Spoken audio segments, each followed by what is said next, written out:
இந்த ரெண்டு சிலையை சைனாக்காரங்க பார்த்தாலே இந்த சிலையை செருப்பு வச்சு அடிப்பாங்களாம், குச்சை வச்சு அடிப்பாங்களே, அந்த சிலை மேல துப்ப கூட செய்வாங்களாம்.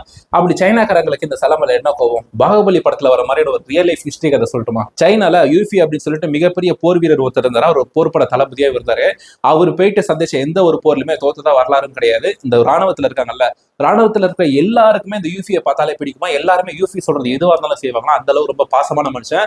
போர்னு வந்துட்டா அந்த அளவுக்கு பயங்கரமா சண்டை போடுவாரு. அப்படி சைனா மேல ரொம்பவே பாசமும் பற்றாம இருந்த அந்த யூஃபி ஜின் டைனாஸ்ட் அப்படின்ற ஒருத்தவங்க நார்த் சைனால போர் எடுத்து வராங்க. அந்த போர்ல போயிட்டு வெற்றி பெற்று வந்துறாரு.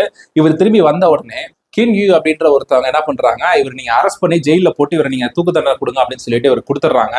அதுக்கு அவர் என்ன காரணம் சொல்றாரு அப்படின்னா, இவர் சும்மா போர் எடுத்துட்டு போயிட்டே இருக்காரு, போர்னால நம்ம நாடோட காசு எல்லாம் வீணா போயிட்டே இருக்கு அப்படின்னு சொல்லிட்டு ஒரு பொய்யான குற்றச்சாட்டுகள் வச்சு, பொய்யான ஆதாரங்களை வச்சு இவர் அரெஸ்ட் பண்ணி இவரோட உயிர் எடுத்துடுறாங்க. ஆனா உண்மையான நோக்கம் என்ன அப்படின்னா, இவருக்கு சைனா மக்கள் மத்தியில ஒரு பெரிய செல்வாக்கு அப்படின்றது ஜாஸ்தி ஆயிட்டே இருந்தது. அப்படி ஆச்சு அப்படின்னா இவரை சைனாவில் ரூலே பண்ண முடியாது அப்படின்னு சொல்லிட்டு இவங்களுடைய ஒய்ஃபா இருக்கக்கூடிய லேடி பேங்க் இவருக்கு ஒரு சில ஆசை வார்த்தைகளை கூறுறாங்க. அதை வச்சுட்டு யூஃபி அப்படின்ற ஒருத்தர் மக்கள் செல்வாக்கு இருக்கக்கூடிய ஒரு நபரை இவர் போட்டு தள்ளிடுறாரு. இவரோட இன்ஃபுளுன்ஸ் வச்சு அடுத்தடுத்து சைனால வரக்கூடிய அரசாங்கங்கள்லாம் இப்படி ஒரு வீரர் இருந்திருக்காரு, அவரையும் தூக்குல போட்டாங்க அப்படின்னு சொல்லிட்டு இது விசாரணை பண்ணி பாக்குறாங்க. பண்றப்பதான் இவர் இறந்த சில வருஷங்கள் கழிச்சு இந்த உண்மைகள்லாம் சைனாக்கு தெரிய வந்த உடனே அவருடைய ஒய்ஃபா இருக்கக்கூடிய லேடி வாங்குக்கும் ஒரு சிலை வைக்கிறாங்க, 2 சிலை வைக்கிறாங்க சைனால. அந்த சிலையை பார்த்தாலே நீங்க தானே யூஃபி மரணத்துக்கு காரணம் அப்படின்னு சொல்லிட்டு இந்த சிலையை செருப்பு வச்சு அடிப்பாங்களே, அதோட துப்ப கூட செய்வாங்களாம். இதை பத்தி நீங்க என்ன நினைக்கிறீங்க அப்படின்றத கீழே கமெண்ட்ஸ்ல சொல்லுங்க.